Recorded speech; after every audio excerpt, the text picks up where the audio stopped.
ओम अज्ञानविलम्बस्य ज्ञानाञ्जनशलाकया चक्षुरुन्मिलितं येन तस्मै श्रीगुरुवे नमः।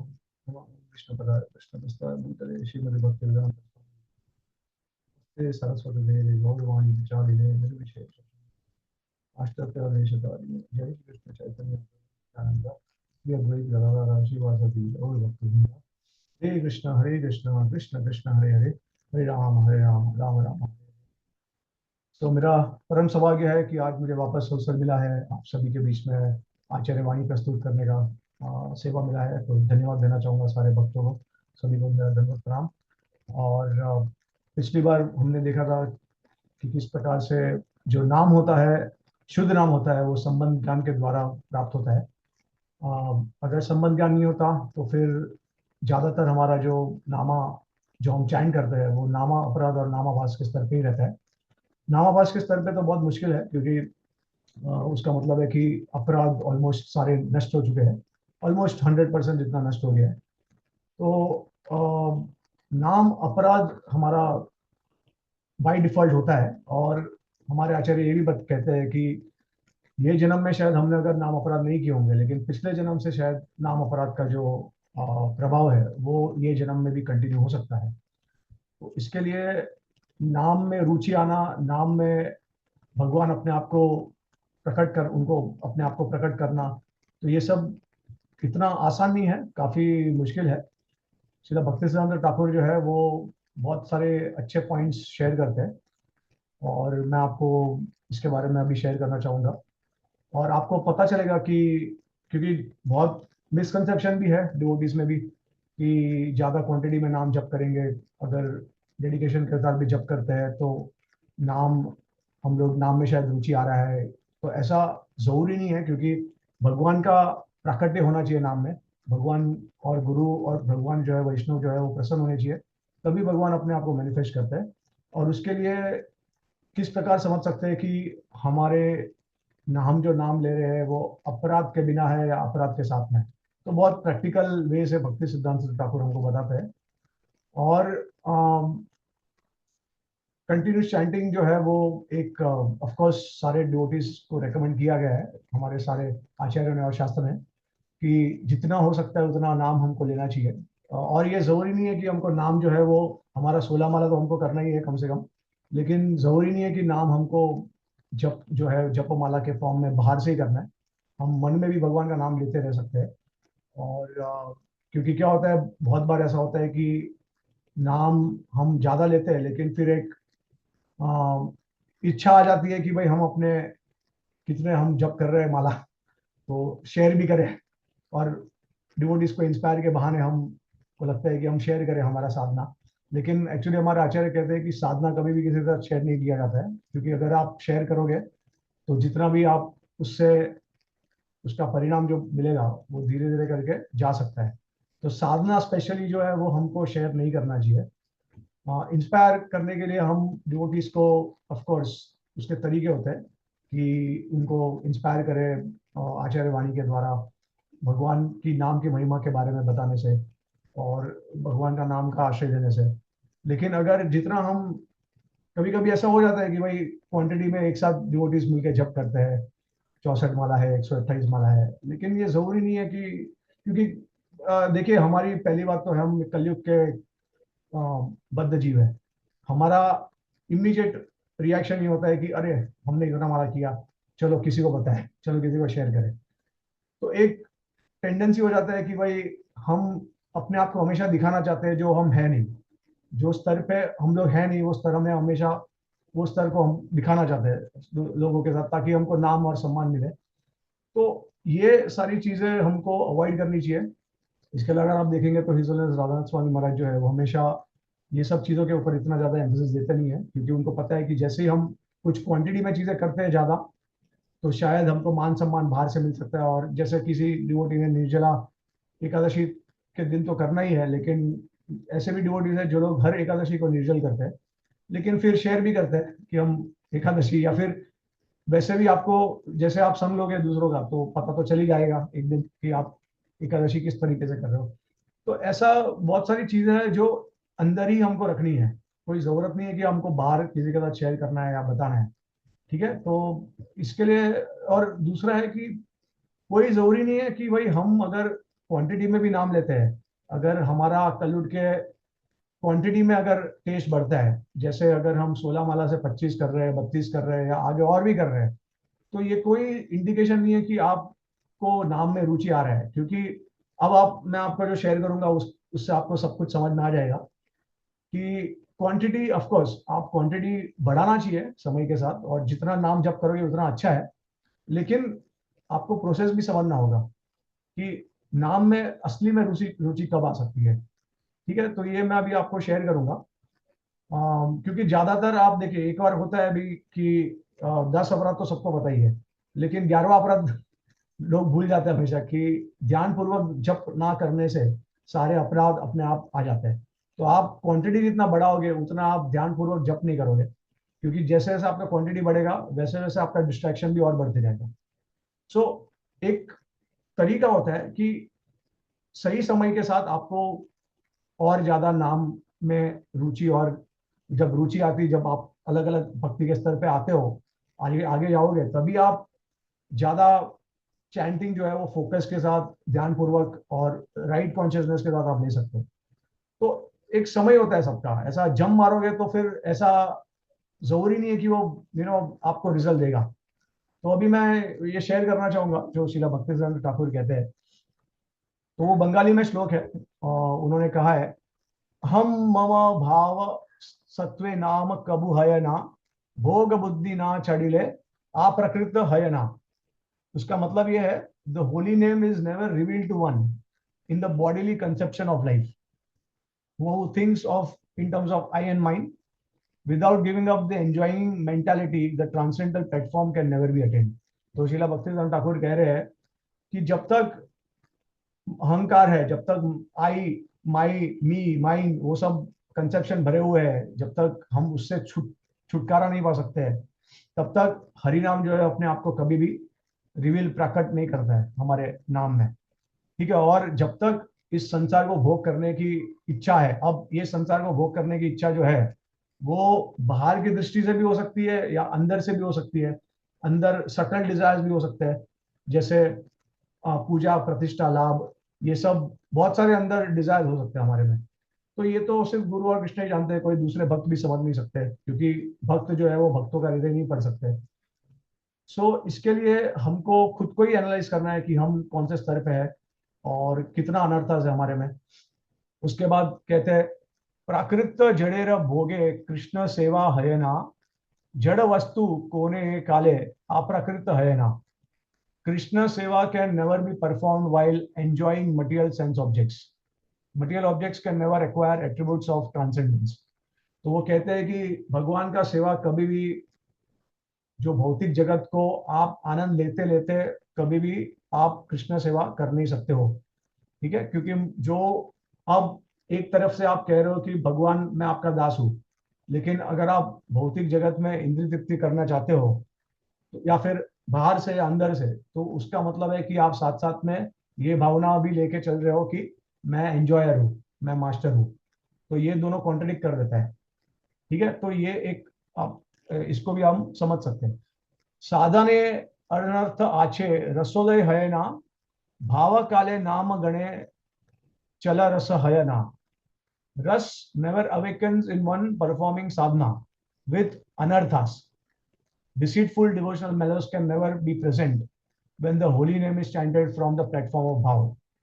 तो वो ये कह रहे हैं कि कोई कोई भक्त जो होते हैं, अनर्थ होते हैं उनमें, और कभी कभी ऐसा दिखावा करते हैं कि हमको रस प्रदान हो गया, हमको रस प्राप्त हो गया। जैसे उदाहरण के तौर पे प्राकृतिक जो साहजिया होते हैं, या फिर जो अपसंप्रदाय है, तो वो अनर्थ उनके हुए नहीं होते हैं, उनको लगता है कि हमने परफेक्शन अचीव किया है। तो भक्तिवेदांत ठाकुर कहते हैं कि ये संभव ही नहीं है। जब तक अनर्थ है हमारे में, तब तक रस कभी उत्पन्न नहीं हो सकता। उसके बाद कहते हैं, सिद्धांत विहीन हैले कृष्ण चित्त लागे ना, संबंध हीनेरा कबू अभिदय है ना। बहुत इंपॉर्टेंट है।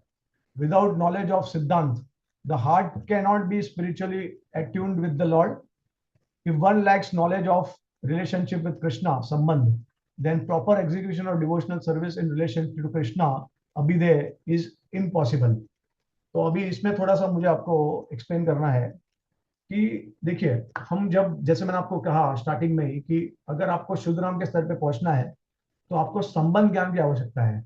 संबंध ज्ञान के बिना आप शुद्ध नाम के स्तर पे कभी भी पहुंच नहीं सकते। और इसी के लिए हमारा जो है वो सिस्टम है। ऐसा नहीं है कि आचार्यों ने, या चलो आचार्यों को भी छोड़ दीजिए, ऐसा नहीं है कि हमने शास्त्र, हमको पता है तो हमने शास्त्र को लिया और वहां से हमने उठा दिया हरे कृष्ण महामंत्र और जप करना चालू कर दिया।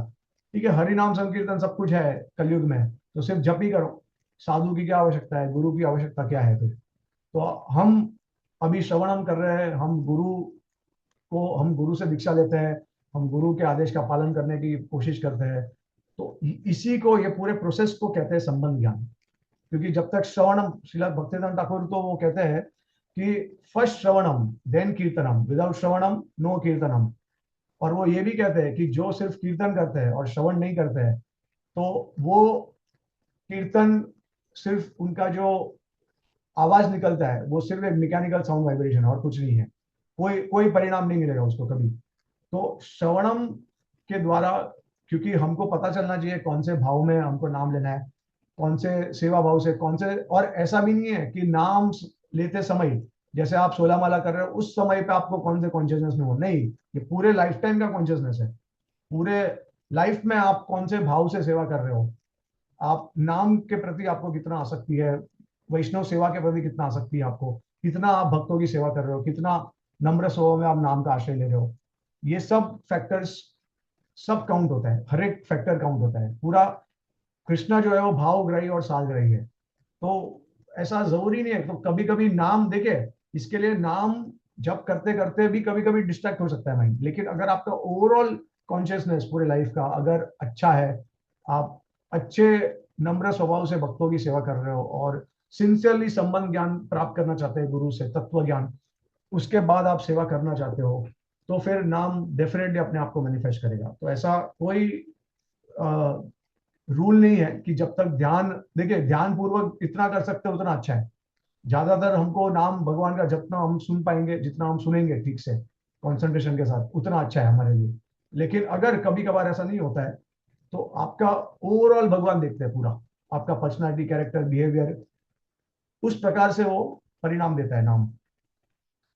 फिर हाँ, तो अभी इस संबंध ज्ञान में, जैसे मैंने आपको उदाहरण के तौर पे लास्ट क्लास में बताया था कि संबंध ज्ञान का मतलब है कि दीक्षा गुरु हमको वो संबंध ज्ञान जो है वो मंत्र के द्वारा ज्ञान देते हैं। तो दीक्षा जो है एक्चुअली हरिनाम दीक्षा नहीं होता, क्योंकि हरिनाम हम ऑलरेडी जब करते हैं, 16 माला ऑलरेडी करते हैं, उसके बाद पहला होता है हमारा, एक्चुअली उसको दीक्षा नहीं कहते हैं। श्रीला भक्तिसिद्धांत ठाकुर के समय पे उसको हरिनाम प्रदान करके कहा जाता था, क्योंकि वो दीक्षा का मतलब है कि जो आप मूर्ति पूजा करते हो उसके लिए जो मंत्र चाहिए आपको, उस मंत्र के साथ जो आपका संबंध है, ठीक है, उसको कहते हैं संबंध ज्ञान। अब इसका उदाहरण मैं आपको देता हूं कि जैसे हरे कृष्ण महामंत्र जो है सभी भक्तों ने, वो बहुत सारे भक्त जो है वो पहले से ही चैंट कर रहे हैं, राइट।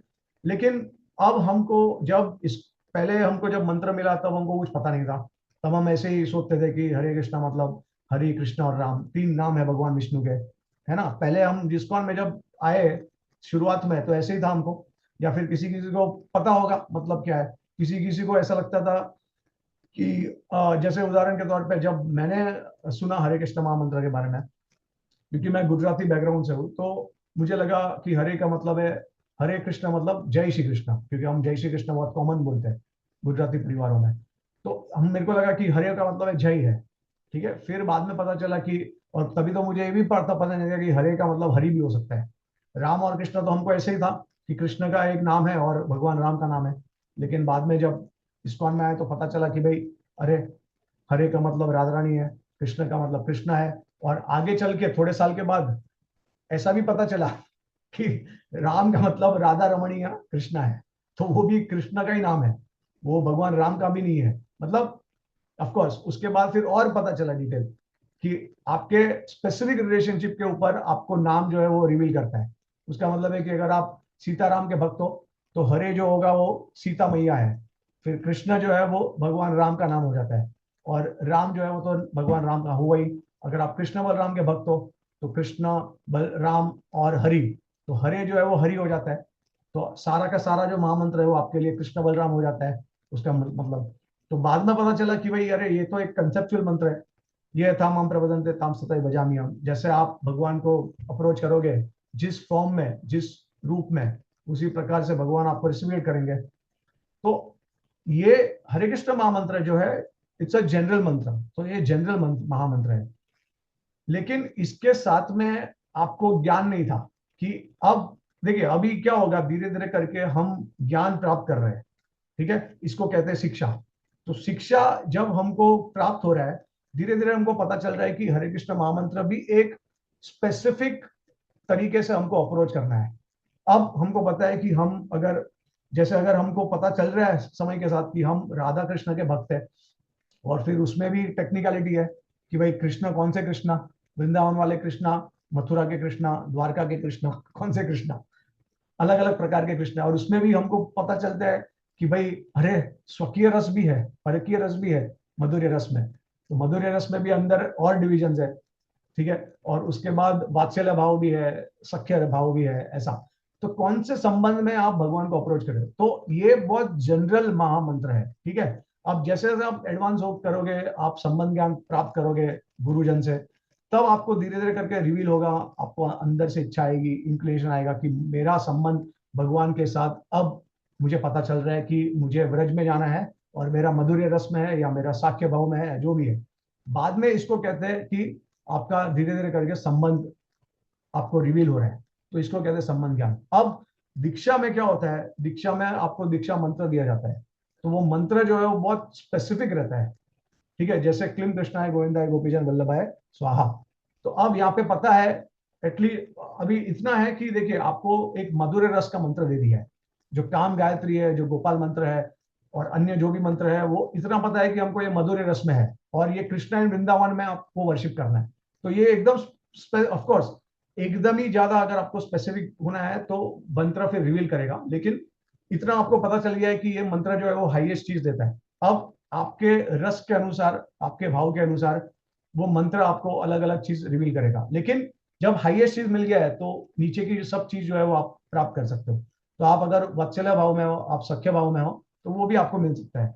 लेकिन अगर आपको सख्य रस का अगर मंत्र दिया जाए, तो आप मधुर रस को प्राप्त नहीं कर सकते। इसके लिए आप देखेंगे कि हमारे मंगला आरती में भी जो विश्वनाथ चक्र ठाकुर ने जो प्रेयर्स लिखे हैं, जो मंगला प्रेयर्स है, जो राइट, तो आप देखेंगे कि ये पूरे के पूरे मधुर्य रस में है। आप देखेंगे कि श्री राधिका माधव्य मधुर्यली निकुंज दूनो रतिकेली संध्याय। तो ये क्या दे रहा है आपको, ये बता रहा है कि आपके गुरु जो है वो एक सखी है या मंजरी है कृष्ण लीला में, और वो भगवान के निकुंज लीला में सेवा कर रहे हैं राधा कृष्ण को। तो इसमें क्या होता है कि बाई डिफॉल्ट आपको मधुर रस का दे दिया है। अगर कोई डिवोटी को वात्सल्य भाव से आकर्षण है, तो वो भी इसमें अपना गोल प्राप्त कर सकते हैं। लेकिन अगर हम इसको दास्य रस का अगर बना के दे, तो फिर जो मधुर रस में जो है भक्त, वो इसका उच्चारण नहीं कर सकते, क्योंकि उनको प्राप्त नहीं होगा। तो इसको कहते हैं संबंध ज्ञान। तो ये सारा संबंध, बहुत बहुत सारी चीज आती है संबंध ज्ञान में। तत्व आता है, सिद्धांत आता है, ये सारा सब कुछ, नाम तत्व, धाम तत्व, प्रेम तत्व, रस तत्व, ये सब आता है। इसके लिए भगवान श्री कृष्ण क्या कहते हैं, जन्म कर्म च मे दिव्यम एवं यो वेदी तत्व तत्वादेव पुनर्जन्म नैति मामेति स्वर्जा। जो मुझे तत्व से पहचान लेता है, वो मेरे धाम को प्राप्त कर लेता है, उसको वापस पुनर्जन्म नहीं लेना पड़ता। तो तत्व जो है इतना आसान होता, तो भगवान थोड़ी कहते थे कि अब मेरे धाम में आ जाओगे। तो तत्व को जानना भी एक बहुत बड़ा सेवा है। तो इधर शिला भक्तिसिद्धांत ठाकुर ये कह रहे हैं कि विदाउट नॉलेज ऑफ सिद्धांत, तत्व ज्ञान के बिना, आपका हृदय जो है, आपका जो हार्ट है, वो कभी भी गोल को प्राप्त नहीं कर सकता है, ठीक है। और जो संबंध ज्ञान को ठीक से समझ नहीं पाता है, उसका उसको अभिदय, वो अभिदय भी ठीक से नहीं कर पाएगा, और अभिदय नहीं कर पाएगा तो प्रयोजन प्राप्त नहीं होगा कभी, ठीक है। फिर आगे वो कहते हैं कि संबंध विहीना जन प्रयोजन पाया ना कु सिद्धांते व्यस्त जनक कृष्ण सेवा करे ना। विदाउट नॉलेज ऑफ संबंध वन कैन नेवर अटेन प्रयोजन, the supreme goal of life, pure love of Krishna. Those who remain busy with bogus philosophical conclusions cannot perform actual service to Sri Krishna. तो वो कहते हैं कि प्रॉपर सिद्धांत संबंध ज्ञान के बिना आप प्रयोजन कभी पा ही नहीं सकते हो। फिर वो कहते हैं सिद्धांत आलस जन अनर्थ तो छाड़े ना जाड़े जड़े कृष्ण ब्रह्म करी कृष्ण सेवा करे ना। A person lazy in understanding सिद्धांत does not give up anarthas. One who mistakes Krishna as belonging to the material plane can never render actual service to the Lord. तो वो कहते हैं कि सिद्धांत अगर आप जाओ ठीक से देखिए, कौन किसको सिद्धांत जानना नहीं होता है? जो लोग आलसी होते हैं, जो लोग लेजी होते हैं। तो ऐसे जो लेजी होते हैं उनको उनका अनर्थ निवृत्ति कभी भी नहीं हो सकता। सो अगर कोई ठीक से भगवान की उनके लीलाओं को, उनके रूप को, नाम रूप गुण लीला को ठीक से समझता नहीं है तो अनर्थ निवृत्ति भी कभी नहीं हो सकता।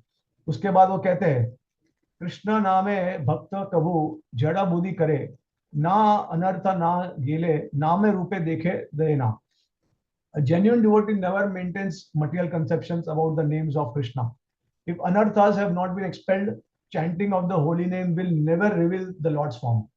तो वो कह रहे हैं कि जेन्युइन डिवोटी होते हैं, सच्चे जो डिवोटी होते हैं, वो कोई भी मटेरियल कंसेप्शन के साथ कुछ करते नहीं है कार्य भक्ति में। और जब तक अनर्थ निवृत्ति नहीं होती तब तक नाम जो है वो अपने आप को कभी भी प्राकट्य नहीं करता। ठीक है, नाम में अनर्थ ना गेले नामे गुण भुज जयना, अनर्थ ना गेले नामे कृष्ण सेवा भयना। As long as anarthas remain, chanting of the holy name will never produce understanding of the Lord's transcendental qualities. As long as anarthas remain, chanting of the holy name will never actually be service to Krishna. तो कहते हैं जब तक अनर्थ हमारे हृदय में है तब तक आप न भगवान का नाम भी जप कीजिए, आप कुछ भी कीजिए, ना वो सेवा है ना वो रियल चैंटिंग है। तो ये शिला भक्तिसिद्धांत ठाकुर ने एक पुस्तक लिखी है, उसका नाम है प्राकृत रस शट दूषणी। तो ये बहुत इंपॉर्टेंट है और इससे हमको एक चीज बहुत क्लियर हो जाता है। और शिला भक्तिसिद्धांत ठाकुर हमको और हमारे जितने भी आचार्य है ये सब एकजुट होकर कहते हैं कि only at the stage of भाव, जब भाव के स्तर पे कोई भक्त आता है तभी ही वो शुद्ध नाम के स्तर पे पहुंच सकता है। जब तक अनर्था है, काम क्रोध मोह मद मत्सर्य लोभ हमारे हृदय में जब तक ये अनर्था है तब तक नाम जो है हमको धीरे धीरे धीरे करके ग्रेजुअली मैनिफेस्ट करेगा। हमारी सेवा वृत्ति के ऊपर जितना हम प्रयास करेंगे अनर्था से छुटकारा पाने के लिए, क्योंकि देखिए हमारा जो मूवमेंट है, जिस तरीके से प्रभुपाद जी और श्रीला भक्तिवेदांत ठाकुर ने हमको रिप्रेजेंट किया है, तो अनर्थास के साथ साथ में हम स्मरण नहीं कर सकते भगवान का।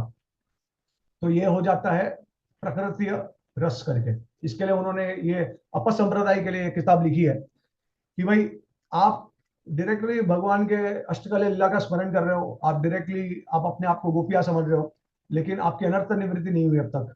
तो अनर्थ निवृत्ति जब तक नहीं होगी तब तक नाम तो मैनिफेस्ट ही नहीं करेगा। तो इसके लिए कहा जाता है कि निष्ठा के स्तर पे आपको धीरे धीरे करके भगवान का रूप प्रकट होने लगेगा। रुचि के स्तर पे धीरे धीरे करके आपको भगवान का जो गुण है, वो क्वालिटीज जो है वो मैनिफेस्ट होगा। उसके बाद आसक्ति के स्तर पे भगवान का लीला होगा मैनिफेस्ट। और भाव के स्तर पे, अब देखिए भाव के स्तर पे क्या होगा, हमको एक आध्यात्मिक शरीर प्राप्त होता है। तो आध्यात्मिक शरीर के द्वारा ही भगवान को आप साक्षात दर्शन कर सकते हो और बाद में आप कह सकते हो कि अब मैंने नाम लिया भगवान का और मेरे सामने भगवान साक्षात मौजूद हो गए, प्राकट हो गए। ठीक है, तो भाव के स्तर पे, क्योंकि भाव के स्तर पे कोई अनर्था नहीं रहता है, सिर्फ एक अनर्था रहता है अपराध के कारण। क्योंकि अनर्थ जो अपराध के कारण जो अनर्थ होते हैं वो प्रेम के स्तर तक कभी कभी जा सकते हैं। तो इसी के लिए भाव और प्रेम में फर्क है। वरना एक से अगर आप ये भी पूछ सकते हैं कि भाई साधना भक्ति का गोल प्रेम भक्ति क्यों नहीं है, भाव भक्ति क्यों है, क्योंकि भाव भक्ति का स्तर जो है तो वहां पे हमको स्पिरिचुअल बॉडी प्राप्त होता है और सिर्फ एक ही अनर्थ बचता है, वो अपराध के कारण अगर होता है तो। ठीक है, तो इसी के लिए ये सब हमको पूरा प्रोसेस समझना बहुत जरूरी है। और बाद में हमको नाम जो है वो पूरी तरीके से मैनिफेस्ट करेगा और शुद्ध नाम जो है वो भाव के स्तर पे। क्योंकि अब एक और चीज है कि भाव के स्तर पे जो अहंकार है वो भी पूरी तरीके से नष्ट हो जाता है। क्योंकि आपको जब आध्यात्मिक शरीर मिल गया है तो तब आपको पता ही चल गया है कि आप रियल में आपका अस्तित्व क्या है। क्योंकि अब तक आप ये सोच रहे थे कि मैं ये हूँ, मैं वो हूँ, मेरा नाम है इस दुनिया, ऐसा है वैसा है, जो भी आपके संबंध में चीज है, आपके सूक्ष्म और जो भौतिक शरीर के हिसाब से आपको ऐसा लगता था कि जो मैं कार्य कर रहा हूँ मैं कर रहा हूँ, ये कर रहा हूँ, ऐसा कर रहा हूँ, वैसा कर रहा हूँ। बट जैसे ही आपको एक आध्यात्मिक शरीर मिलता है तो बाद में आपको इमीडिएटली रियलाइज होता है कि मैं ये नहीं हूँ, मैं ये हूँ, मेरा अस्तित्व ये है। तो स्वरूप सिद्धि जो होती है वो प्राप्त होती है भाव के स्तर पे। ठीक है, तो ये शिला भक्ति सिद्धांत ठाकुर हमको समझाते हैं। अभी मैं आपको थोड़े से एक भगवान के पास टाइम्स, सॉरी, आचार्यों के पास टाइम्स और एक लीला थोड़ा शेयर करना चाहूंगा इससे संबंधित जो है वो। तो देखिए, भक्ति सिद्धांत ठाकुर के दो शिष्य थे, कुंज बिहारी प्रभु और अनंत वसुदेव प्रभु। तो ये दोनों शिष्य जो थे वो बहुत प्रिय थे उनको, लेकिन दोनों शिष्यों के बीच में थोड़ा डिफरेंस ओपिनियन हो गया था और दोनों ने अपने ग्रुप्स बना लिए थे। तो एक बाजू कुंज बिहारी प्रभु का ग्रुप और एक बाजू अनंत वसुदेव प्रभु का ग्रुप। तो कुंज बिहारी प्रभु का जो उनका जो जिस तरीके से वो करते थे भक्ति सेवा वो सब, तो उनका प्रैक्टिकल सर्विस में ज्यादा फोकस था। जैसे वो खुद टेम्पल मैनेजर थे, तो उनका मंदिर का देखभाल करना, रिलेशनशिप बनाना, फंड कलेक्ट करना, ऑफ कोर्स वैसे उन्होंने भी शास्त्र का ज्ञान था उनको, लेकिन इतना डीप, इतना डेप्थ में नहीं था जितना अनंत वसुदेव प्रभु का था। तो उनका एम्फोसिस था वो बहुत प्रैक्टिकल सेवा में था, लेकिन इंटरनल कल्टीवेशन में इतना ज्यादा फोकस नहीं था। वेयर अनंत वसुदेव प्रभु का जो सेवा था वो ज्यादातर इंटरनल कल्टीवेशन, भजन करना, प्रचार करना, कीर्तन करना, भक्तों के संग में आके एक साथ लीला के बारे में चर्चा करना, कथा कीर्तन करना, श्रवणम कीर्तनम स्मरण करना। तो ये उनका फोकस ज्यादा था। तो दोनों के बीच में आपसी थोड़ा सा फ्रिक्शन होने लगा था। हालांकि एक दूसरे का आदर सम्मान करते थे, लेकिन इंटीमेटली एसोसिएट नहीं कर पाते थे, थोड़ा सा ग्रजिस भी था। तो ऐसा हो गया, फाइनली एक बार दोनों जो पार्टी है वो भक्तिदान ठाकुर के पास गए, उनको पता चला ऐसा ऐसा हुआ है। तो उनको पूछा कि गुरु महाराज आप बताइए कि कौन सही है इसमें। तो भक्तिदान ठाकुर ने कहा कि जो कुंज बिहारी प्रभु कर रहे हैं वो मेरे वापू से जुड़ा हुआ है, लेकिन जो अनंत वसुदेव प्रभु कर रहे हैं वो मेरी वाणी से जुड़ा हुआ है। तो उन्होंने कहा कि अल्टीमेटली वाणी जो है वो ज्यादा इंपॉर्टेंट है वापू से, जैसे शिला प्रभुपाद जी ने हमको सेम बताया है। उन्होंने कहा कि ये जो सेवा कर रहे हैं तो आगे चल के वो लॉन्ग टर्म तक सस्टेन कर सकते हैं, लेकिन प्रैक्टिकल सेवा उसके उसमें क्या होता है कि कभी कभी प्रैक्टिकल सेवा डिवोटीज करते हैं ज्यादातर प्रतिष्ठा, लाभ, पूजा के लिए, क्योंकि ताकि पता चलेगा लोगों को कि हम इतना सेवा कर रहे हैं, मेरा नाम होगा डिवोटी कम्युनिटी में, मुझे सब रिकग्नाइज करेंगे। तो बेसिकली देखिए, रियल सेवा क्या होता है, अल्टीमेट सेवा होता है गुरु के लिए। गुरु को सिर्फ ये नहीं देखना है कि आप बाहर से कितना सेवा कर रहे हो, आपका अंदर का प्योरिफिकेशन, अंदर का इंटरनल कल्टिवेशन कितना हो रहा है, ये दोनों साथ में होना चाहिए।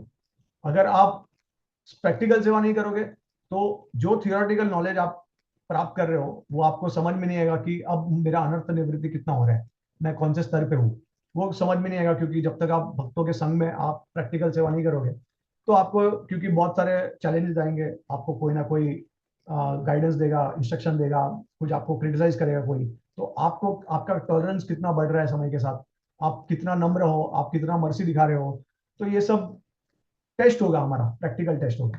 ठीक है, लेकिन अगर आप इंटरनल कल्टिवेशन नहीं कर रहे हो, मतलब आप अंदर से, अभी जैसे आप प्रभुपाद की किताब नहीं पढ़ रहे हो, आप आचार्यों की किताब नहीं पढ़ रहे हो, आप भक्ति, देखिए मैं आपको एक वो बता सकता हूँ कि भक्ति क्या है वो आपको समझ में नहीं आएगा कभी, अगर आपने आचार्य के वाणी को कभी सुना नहीं है। ठीक है, क्योंकि भक्ति इतना आसान नहीं है समझना, अलग अलग परिस्थिति में उसका डेफिनेशन चेंज होता है। तो जैसे अगर हम सोचेंगे कि साधना इंपॉर्टेंट है या सेवा है, तो अगर प्रभुपाद के समय पे देखते हैं तो उन्होंने सब उल्टा फुल्टा कर दिया था। तो प्रभुपाद जी ने कभी कभी साधना को सेवा बना दिया था, कभी कभी सेवा को साधना बना दिया था। तो ऐसा कोई एकदम एकदम कहेंगे कि भाई यही साधना है यही सेवा है, ऐसा कोई डेफिनेशन नहीं है। बेसिकली ये है कि गुरु को प्रसन्न करना, ये अल्टीमेट ऑब्जेक्टिव होना चाहिए सभी साधना और सेवा का। तो ये सबसे फाइनल होता है। तो अब इसमें आपको साधना भी अच्छे से करना है, आपको संबंध ज्ञान प्राप्त करना है, आपको समझना है, क्योंकि अंदर ही अगर आपके मन में बहुत सारे डाउट है तो बाहर तो आप दिखावा ही कर रहे हो फिर। ठीक है, अंदर जब तक डाउट ही क्लियर नहीं हो, नष्ट हो नहीं हुए आपके, तब तक कोई मतलब ही नहीं है। तो आपका अंदर से कन्विक्शन बढ़ाना है, अनर्थ निवृत्ति होनी चाहिए, आपको आगे के स्तर पे भी जाना है। तो जितना अंदर से आपका शुद्धिकरण होगा, जैसे आपको आपको पता है कि हिज राधा स्वामी महाराज ने उनके जर्नी बुक में एक एग्जांपल दिया है कि जो फिश होती है, तो वो फिश जो होती है वो बाहर होती है, तो एक हॉक आता है और उसको लेके जाता है, उसको मार देता है। लेकिन जैसे जैसे जो फिश जो बहुत अंदर डीप में होती है, हाइट में एकदम, तो वहां तक तो हॉक पहुंच भी नहीं सकता। राइट, तो हमको क्या करना है, हम सरफेस पे है, तैर रहे हैं, हमको धीरे धीरे करके नीचे और जाना है। और जितना ज्यादा उतना ऊंडा होता है उतना हो सकता है उतना जाना हमको, ताकि अगर कोई डिफिकल्टी आए चैलेंजेस आए तो हम उसको सस्टेन कर पाए लॉन्ग टर्म के लिए। सो एक बार हिज ऑनर जयपताका महाराज को उन्होंने उन्होंने महाराज ने अपने डिसाइपल्स को क्वेश्चन पूछा कि what is the most important service that a Guru aspects from a disciple. तो भक्तों ने अलग अलग प्रकार के आंसर दिए, लेकिन फिर महाराज ने कहा कि नहीं नहीं नहीं, सबसे most important is that the disciple should always carry the fire of Krishna consciousness in their heart and keep it burning for ever, for the entire life. तो वो बेसिकली क्या कह रहे हैं कि आपके गाड़ी में पेट्रोल हमेशा होना चाहिए, अगर पेट्रोल कभी आप भूल गए डालने को तो गाड़ी बंद हो जाएगी। तो ये पेट्रोल कहां से आता है भक्तों के जीवन में? पेट्रोल आता है ये साधना से। तो साधना ऑफ कोर्स साधु संघ में सबसे बेस्ट होता है, श्रवणम कीर्तनम अनुस्मरणम, ये मेन भक्ति के अंग है। ये तीन अंग जो है वो सबसे श्रेष्ठ है, सबसे बेस्ट है वो। और उसके बाद ऑफ कोर्स रिडी वर्शिप है, फिर वंदनम है, अर्चनम है, सत्यम, दास्य महात्मा, ये सब हम साथ साथ में कर सकते हैं।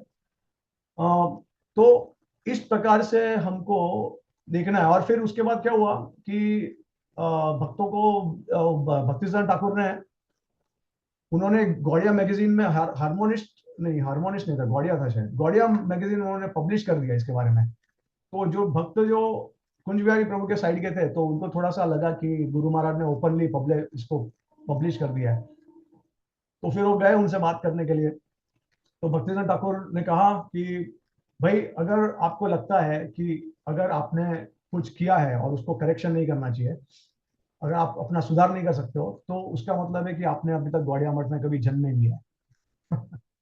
तो इस प्रकार से उन्होंने कहा कि वाणी जो है वो सबसे इंपॉर्टेंट है, क्योंकि वाणी से आप दोनों वापू भी अच्छे से कर पाओगे और आप सस्टेन भी कर पाओगे, सस्टेन ही नहीं बट एंथुजियाज्म में और उसको एक्सपांड कर पाओगे सेवा। तो ये चीज कहा था। फिर आपको ये भी समझना है कि कलयुग में, देखिए कलयुग में तीन चीज होती है। अब आपको ये पता है कि हरे नाम हरे नाम हरे नाम एवं केवलम, ठीक है, लेकिन अब आपको पता चला है कि हरे नाम में भी आपको संबंध ज्ञान के द्वारा प्राप्त हुआ जो नाम लोगे तब जाके शुद्ध नाम आता है, राइट? तो उसमें आप ये दो चीज ऐड कर दीजिए अभी। उसमें आप गौर निताय गौर निताय गौर निताय एवं केवलम, कलव नास्ति एवं गतिरन्यथा, ये एक ऐड कर दीजिए। और तीसरा आप और एक ऐड कर दीजिए कलयुग में, साधु संग साधु संग साधु संग एवं केवलम, कलव नास्ति एवं नास्ति गतिरन्यथा। तो साधु संग गौर निताई का आश्रय के बिना तो कोई संभव ही नहीं है, कुछ संभवता ही नहीं है कि आप कितना भी आप भगवान कृष्ण का कथा कीर्तन श्रवण कीजिए, कलयुग में गौर निताई जब आए हैं तब तक उसके बिना, उनकी कृपा के बिना आपको कुछ प्राप्ति नहीं हो सकता, अल्टीमेट डेस्टिनेशन मिल ही नहीं सकता। ये आचार्यों का मत है, सारे आचार्यों का। और उसके बाद ऑफ कोर्स गौर निताई का आपको आश्रय लेना है, लेकिन भक्तों के संग में। अगर कोई भक्त को लगता है कि मैं खुद ही से अगर आगे बढ़ सकता हूँ, तो सबसे बड़ा माया है, माया का प्रभाव है। इसके लिए बहुत जरूरी है कि इकट्ठा भक्त जो है वो regularly at least once in a week, या वैसे तो बहुत सारे जगह पे हर रोज होता है भक्तों का, मैंने खुद देखा है क्योंकि मैं ट्रैवल करता हूँ। हर रोज होता है भक्तों का संग और हर रोज डिस्कशन होता है, एक एक घंटे के लिए, आधे घंटे के लिए भी होता है। At least once in a week तो हमको मिलना चाहिए। और ऐसा देखे संग भी ऐसा होना चाहिए कि आप, ठीक है, एक 100 डिवोटीज, एक 50-100 डिवोटीज के साथ संग कर रहे हो, एक बड़ा सा ग्रुप में हो रहा है संग, जैसे आप यात्रा में चले गए तो उसमें 10,000 डिवोटीज है, लेकिन छोटा एक ग्रुप लेके भी उसमें भी संग करना बहुत जरूरी है। जो रूप गोस्वामी कहते हैं कि स्निग्ध और सजातीय भक्त जो होते हैं उनका संग लेना चाहिए, जो सिमिलर लाइक माइंडेड डिवोटीज है उनका संग में आके आपको ये करना होगा, तभी जाके कलयुग में आपको आनंद आएगा भक्ति में, अदरवाइज बहुत मुश्किल है। उसके बाद, हाँ देखिए अभी मैं उसका उदाहरण देता हूँ कि किस प्रकार से इंद्रदेव थे। तो अभी देखिए जब कृष्ण लीला हुई तो कृष्ण ने इंद्र का दमन किया, ठीक है, उनका जो घमंड था उसको, उसका नाश किया। वैसे एक्चुअली आचार्य कहते हैं कि इंद्र का घमंड का नाश नहीं किया था। इंद्र थोड़े समय के लिए उनको, उन्होंने क्षमा याचना क्यों की, उनको क्यों रिपेंडेंस हुआ? क्योंकि वो डर गए थे, वो भयभीत हो गए थे, उनको रिपेंडेंस नहीं हुआ। तो इसके लिए आचार्य कहते हैं कि कृष्ण ने उनके अभिमान को रखा था, पूरी तरीके से नष्ट नहीं किया। क्यों? इसका उदाहरण फिर विश्वनाथ ठाकुर देते आगे कि एक्चुअली में बाद में जब भगवान को पारिजात पेड़ जो था वो सत्यभामा के लिए लाना था, तो अमरावती गए स्वर्गलोक में, और स्वर्गलोक से इंद्र से उनको युद्ध करना पड़ा। तो युद्ध अभी देखिए इंदिरा, ये इंदिरा के लिए तो सिर्फ 15 मिनट की बात थी, 15-20 मिनट की। हमारे लिए बहुत बड़ा टाइम गैप हो गया था, साल बीत गए थे। लेकिन इंदिरा के लिए तो थोड़े मिनट, अरे अब उन्होंने भगवान से क्षमा याचना की और थोड़े समय के बाद तो वो भगवान से युद्ध कर रहे हैं। तो आचार्य कहते हैं कि इंद्र का जो गर्व है वो खंडित भगवान ने नहीं किया, क्योंकि उनका इच्छा ही नहीं था, उनको स्वर्ग से अटैचमेंट था। तो इसके लिए भगवान ने किया ही नहीं, उनका यू नो अहंकार को नष्ट नहीं किया, अहंकार को रख दिया उन्होंने। उसके बाद ये लीला हो गई। तो अब इंद्र जो है वो बहुत परेशान हो गए। तो उनको उन्होंने कहा कि यार ये मैं कृष्ण को समझ ही नहीं सकता हूँ, मेरे को भगवान, अब मैंने सुना है कि कलयुग में भगवान गौर आने वाले हैं, तो अब मुझे उनका आश्रय लेना है और मुझे किसी भी प्रकार का माया जो है उससे पूरी तरीके से बचना है। तो बाद में वो इंद्रदेव जाते हैं सुरभि मैया के पास। सुरभि माँ ने जैसे इंद्र को बचाया था कृष्णा के पास जब क्षमा याचना करने गए, तो उसी प्रकार से सुरभि माँ के पास जाते हैं। और बाद में सुरभि माँ जो है उनको कहते हैं कि भाई तुमने जो सुना है वो सही है, अब बहुत ही जल्द कलयुग में गौरंगा आने वाले हैं, तो हम दोनों जाके गोद्रुम द्वीप में जाके हम गौरंगा का भजन करेंगे और उनकी कृपा प्राप्त करेंगे। तो दोनों जाते हैं, गोद्रुम द्वीप में जाते हैं, भजन करते हैं। सुरभि मैया और इंद्रदेव दोनों को गौरंगा दर्शन देते हैं और वो आश्वासन देते हैं उनके बाद प्रसन्न होके कि तुम अब फिक्र मत करो, अभी जो भी तुम्हारा अहंकार है वो अब पूरी तरीके से नष्ट हो जाएगा, तुम पूरी तरीके से माया के प्रभाव से बच जाओगे। तो चैतन्य महाप्रभु जो है वो देखिए, वो महाप्रभु टाइम पास नहीं करते हैं उनकी लीला में। महाप्रभु अगर प्रसन्न होते हैं तो सीधा प्रेम प्रदान करते हैं। ठीक है। तो अब चैतन्य महाप्रभु ने सुरभि को और इंद्रदेव को, सुरभि तो वैसे भी भगवान की भक्ति है, लेकिन इंद्रदेव को इसका आश्वासन देके उसको, तो गौर लीला में हालांकि वैसे एकदम ही एग्जैक्टली बताया नहीं है कि इंद्रदेव कौन से रूप में आए थे, लेकिन ऐसा कहा गया है कि जो प्रताप रुद्र महाराज थे, जो इंद्रदेव महाराज के अवतार थे, तो उस प्रताप रुद्र महाराज में इंद्र का जो था शक्ति था। तो ऐसा बताया गया है गौर गणेश दीपिका में। तो देखिए इस प्रकार से गौर निताई के आश्रय से ही हम छूट सकते हैं सारे अनर्था से। इसके लिए नरोत्तम दास ठाकुर ये भी कहते हैं कि निताई बिने भाई राधा कृष्ण पाइते नहीं। जब तक वो अपने प्रार्थना में श्लोक में कहते हैं कि सबसे पहले आपको चैतन्य महाप्रभु से जब अटैचमेंट होगा, उसके बाद आपको नित्यानंद प्रभु का कृपा प्रदान होगा। नित्यानंद प्रभु जब कृपा प्रदान करेंगे आदि गुरु के रूप में, तब आपकी अनर्थ निवृत्ति होगी, स्टार्ट होगी। अनर्थ निवृत्ति होने के बाद आप षड गोस्वामी का आश्रय वृंदावन में ले सकते हो। और जब षड गोस्वामी का जब आपको आश्रय मिलेगा तभी आप राधा कृष्ण के लीला में प्रवेश कर सकते हो, उसके पहले असंभव है। तो आप देखिए, अभी देखिए ये सारा एक होके आचार्य यही बता रहे। भक्तिसार ठाकुर ने क्या कहा था कि अनर्थ निवृत्ति होने के बिना आप भगवान का नाम का आश्रय नहीं ले सकते हो, राधा कृष्ण का। तो यही सेम चीज नरोत्तम दास ठाकुर कह रहे हैं कि निताई के कृपा के बिना अनर्थ निवृत्ति संभव नहीं है, और अनर्थ निवृत्ति नहीं होगी तो गोस्वामी का आश्रय नहीं ले सकते, गोस्वामी का आश्रय नहीं होगा तो राधा कृष्ण प्राप्त नहीं हो सकते। ठीक है। तो ये भी हमको जानना है। और फाइनली हमको ये भी समझना है कि देखिए कृष्ण की हर एक लीला अगर आप देखेंगे तो हमारे आचार्य कहते हैं कि हर एक असुर का जब वो नाश करते हैं, तो हर एक असुर जो है वो अनर्थ है, अनर्थ को रिप्रेजेंट करता है।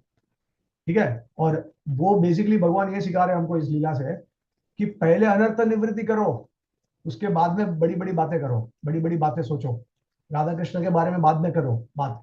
तो पहले अगर हम देखेंगे सारा पूतना लीला, पूतना का वध हुआ, तृणवध का वध, शकटासुर का वध, अगासुर, बकासुर, ये सारे, प्रलंबासुर, धेनुकासुर, ये सब के सब जो है ये सारे हमारे अनर्थ को रिप्रेजेंट करते हैं।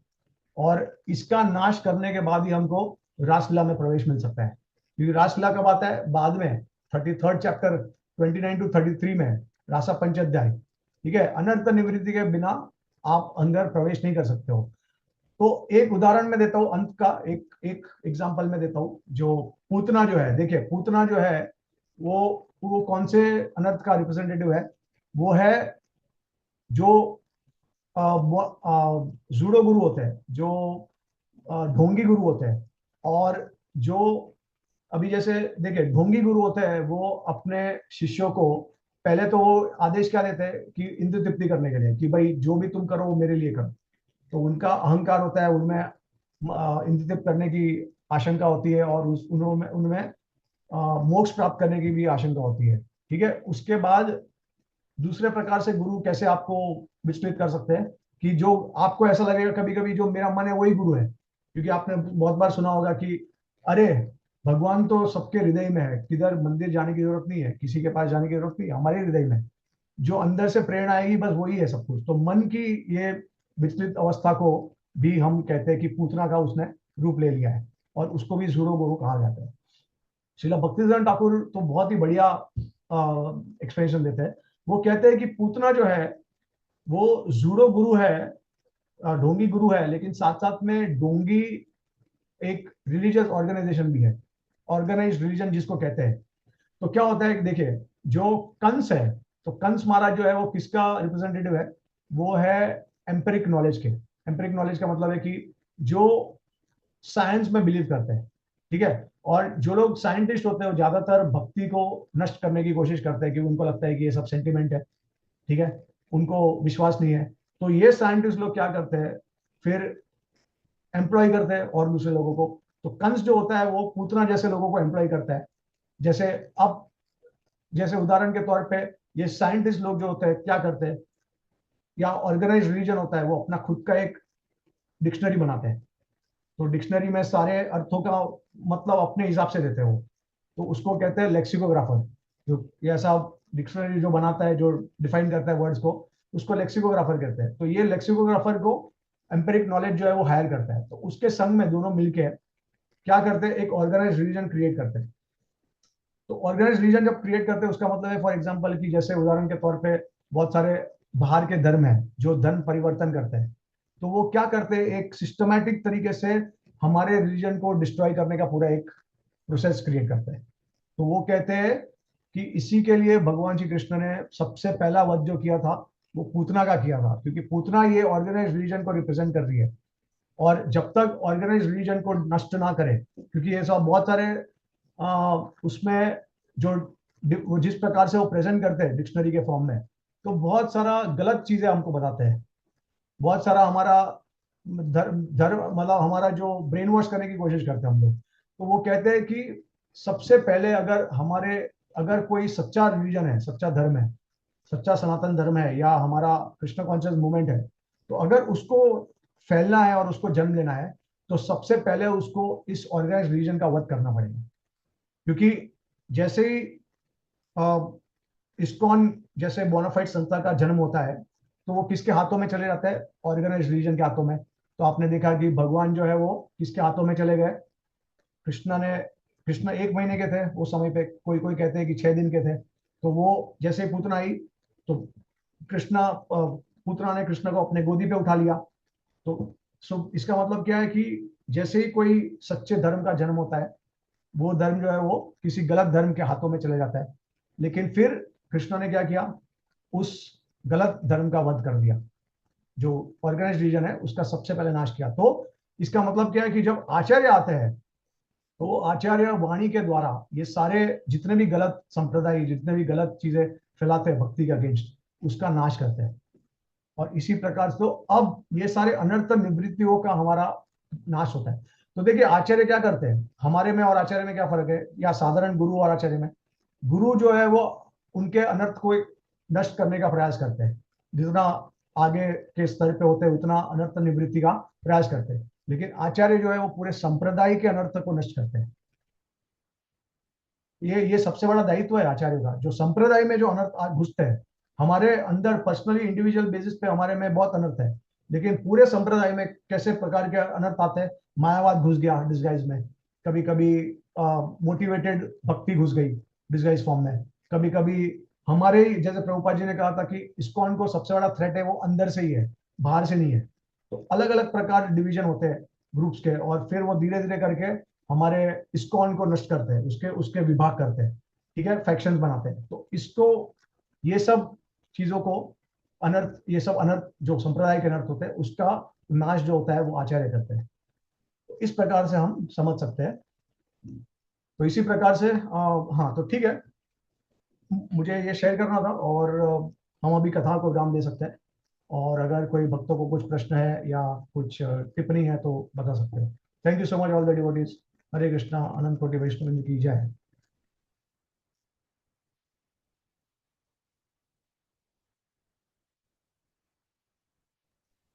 हरे कृष्णा। प्रेम रसो की जय। थैंक यू प्रभु जी for the wonderful enlightening class. आपका हमेशा ऐसा आचार्यों के टिप्पणी से सार निकाल कर विश्व के सिद्धांत सरस्वती ठाकुर के राइटिंग से आप शेयर करते हैं। मुझे वो एग्जाम्पल अच्छा लगा, आपने बताया कि कृष्ण भक्ति चलने के लिए we have to keep the burning fire burning, भक्ति फायर बर्निंग विद इन।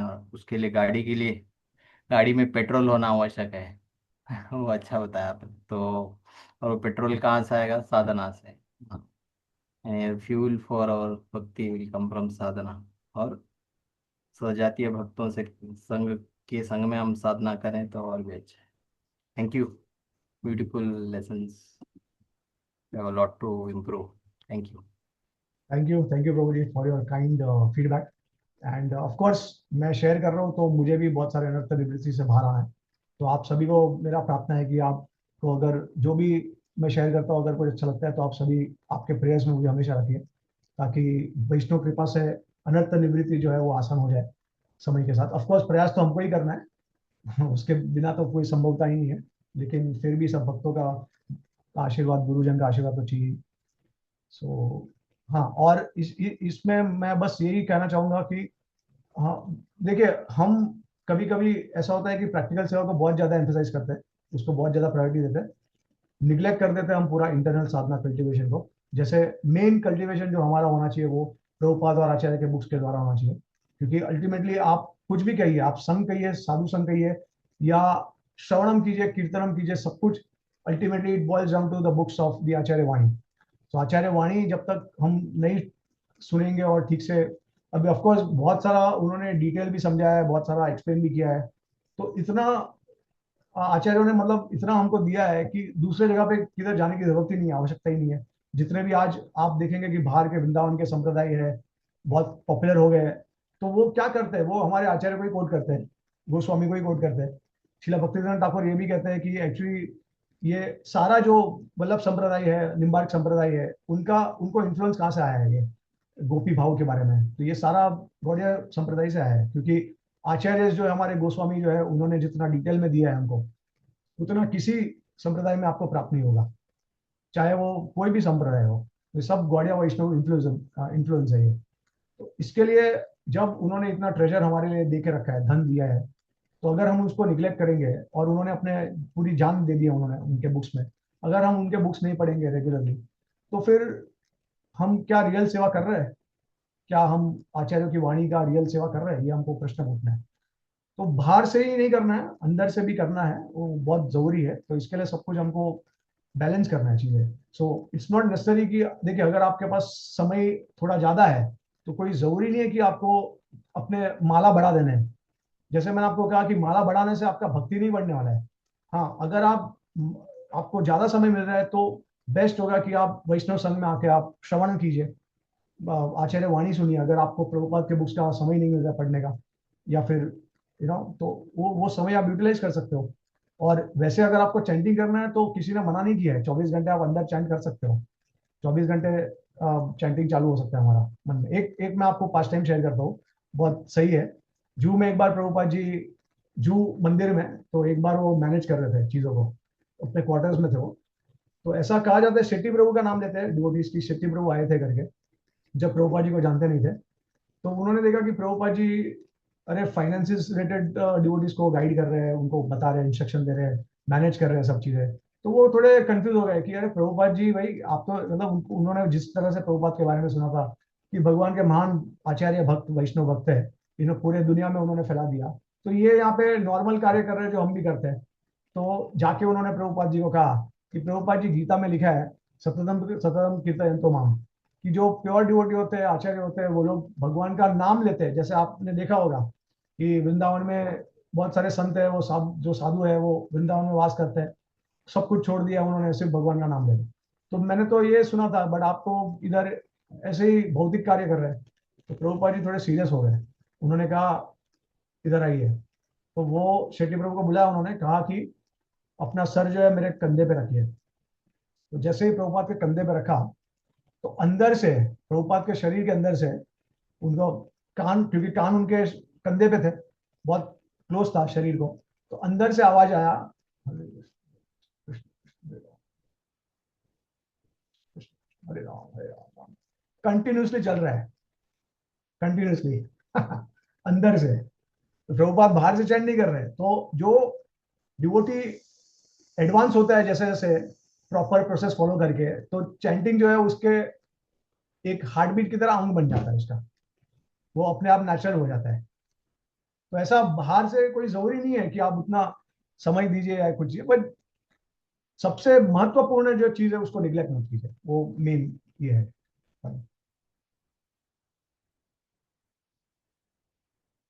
जैसे मैंने एक बार ये भी कहा था कि भक्तिसिद्धांत ठाकुर तो यही कहते हैं कि स्वरूप शक्ति जो है चैंटिंग का, वो श्रवणम है। राधा रानी जिस प्रकार से कृष्णा की स्वरूप शक्ति है, उसी प्रकार से जो श्रवणम है वो स्वरूप शक्ति है कृष्ण चैंटिंग का। तो बिना राधा रानी के आप कृष्ण को कभी प्राप्त नहीं कर सकते हो। तो उसी प्रकार से आप श्रवणम किए बिना कभी भी आप चैंटिंग कर नहीं सकते हो ठीक से। ठीक है, तो आई थिंक थोड़ा ज्यादा ही शेयर कर दिया। तो नेक्स्ट टाइम। तो बहुत बहुत धन्यवाद प्रभु जी। बहुत बहुत यानी महत्वपूर्ण पहलू आपने बताए कि हमारी साधना हमें बताना नहीं चाहिए कि हम कितनी साधना कर रहे हैं, क्या कर रहे हैं, और इतना डिटेल में बाकी सब एक्सप्लेन किया। हम आपके हमेशा ऋणी रहेंगे प्रभु जी कि इतना आप स्टडी करके हमें एक गहन विषय को इतनी आसान करके बताते हैं। तो बहुत बहुत धन्यवाद प्रभु जी, और आशा करते हैं कि आप ऐसे ही आके हमें प्रेरित करते रहिए। हरे Krishna. All glories to our Guru Parampara and all glories to Vaishnavas. अनंत कोटि वैष्णव की जय। वंचाकल्पतरुभ्यश्च कृपा सिंधुभ्यश्च पतितानां पावनेभ्यो वैष्णवेभ्यो। Thank you so much. Hare Krishna.